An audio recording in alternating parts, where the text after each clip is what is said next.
Alright, it sounds good. We are rolling. I'm in Malcolm mode now. Okay, great. Great. Can I just tell you, Malcolm, let me just, if it's okay, tell you what I was doing when you called. I was copying some stuff that said I was going to mail to you, okay? What kind of stuff? Well, let me just reveal that. Just clinical stuff, okay?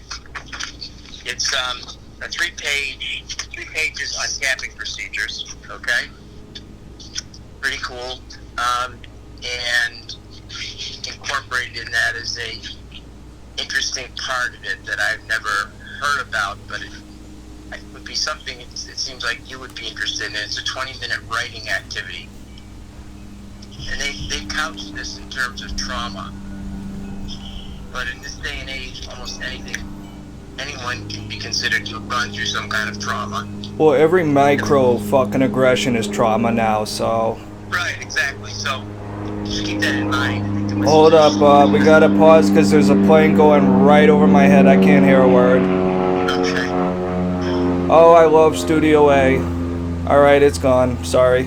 Now, if you were not recording and you were just sitting there, I would tell you to close your eyes, take a breath, and follow that plane visually and auditorially as far as you could.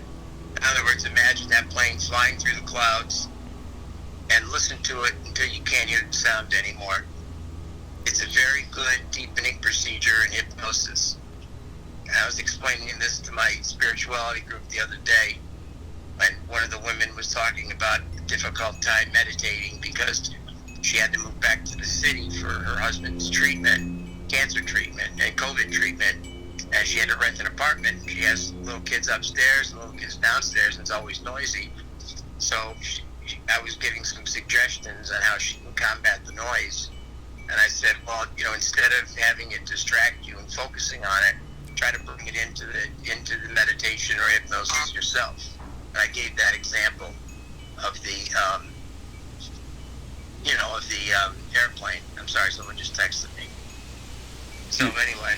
Yeah, man, that's the lean-in mentality. I like it. I'm halfway there because just for recording purposes, I immediately cue audio and sort of mental distance, but I don't jump into the visualization element because I'm just waiting for it to be fucking over. But as like a brief flash in the moment exercise practice thing, I like that because I honestly don't know how people in like New York City living on top of each other or people with lots of kids get any quiet, period, Yeah.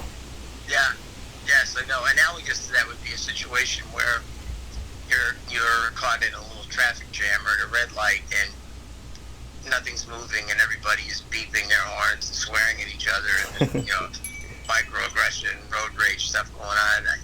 One way to look at it is to turn it around and say, well, thank you, dear Lord, for this opportunity that I have right now to just do a couple of breaths and kind of quiet down and meditate for a couple minutes. So thank you for the chance to test my meditation, Lord, and thank you for the fact we don't all have guns and are drunk right now. Right, exactly. Exactly. But what I've been thinking about is, reading a lot about, almost everything, talks about meditation, and this group we have, it's a weekly topic. We start with meditation, end with a prayer, and the content is probably 50% talking about meditation. And I talked about hypnosis. The priest who really runs the group, I'm just a co-facilitator. I don't know how he feels about that, but I make the distinction. And the more I've thought about it, I'm thinking back to my hypnosis training, that it was more aggressive. It was more leaning into the meditation. You'd calm down and you took breaths and you relax, but you did a lot of things that were like much more action oriented. And I've been thinking about that, in terms of the differences. It's just that makes the difference. I think is that you're not just calming your mind, you're doing some other things.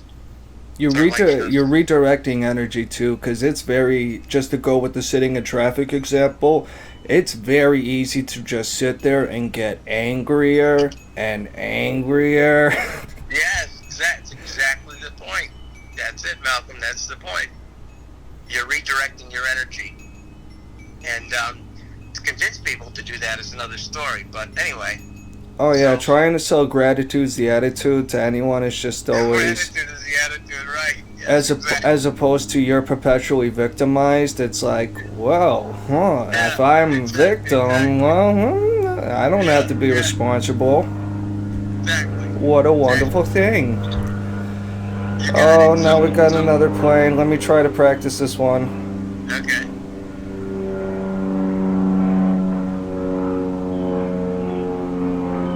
I'll let the audience practice too. I am. Alright, it's peacing out. I just took a breathing pause while you were doing that.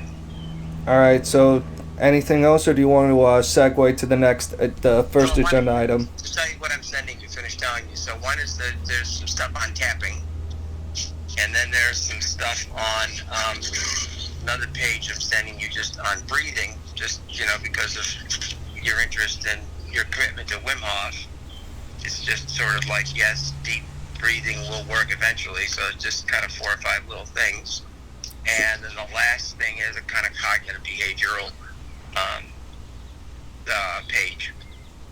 Word, and I'm glad you brought that up, because I had a quick question about the Wim Hof tapping before we move on. I've been trying 2 different methods, and it's hard for me to tell if either one is quote unquote the right one. The first is where I tap directly. So he says tap on your belly, your neck, your head. And at first I did that directly, but I've also tried laying my palm over where I would tap and tap the back of my hand onto that area. Does that make any sense? Yeah, it does. And I'm not an expert in tapping, as I've said before, but I think that some people actually do it that way. But one thing you'll like here is he breaks it down, this person, into the different areas, where, the zones in your body where you tap. Now, what does Wim Hof focus on? What areas does he say to tap? He says, so towards the end of each round, where after you've held your breath for X number of minutes, you take a big breath in, you hold it, you press on your belly, then you tap into the stomach, into the neck, into the head, and then you let your breath go and exhale. So he goes stomach, neck, head, basically. Always in that order, yep. Stomach, and neck, and then at head. the end of the 4th round, he says you can tap into your brainstem. Okay, from the back of your head. I assume there's no visual cue, which is part of why I asked about what I did about how to tap. There's any right way to do it, but there's an audio cue telling you to do that. Oh, okay. Well, the handout I'm sending you is visual. Word. And it's a drawing. It kind of shows you, like the first one is called the crown sagittal suture. Stimulates all organ systems. Elbows out. Hold one hand in front of the other on top of your head. Use all 10 fingertips while tapping. Spread fingers to cover more distance. And then it shows a drawing of the woman doing that. You know what's great, Bob? If you send that, I might be able to clip it and put it on the YouTube and clip it for the audience. Excellent. We'll see if we can make it happen. So, does that wrap up round 1? Yeah, that gives it to you. And then the cognitive behavioral sheet. Okay, so that's it. So I will be mailing it out this week, okay? Alright, cool. I'm going to hit pause.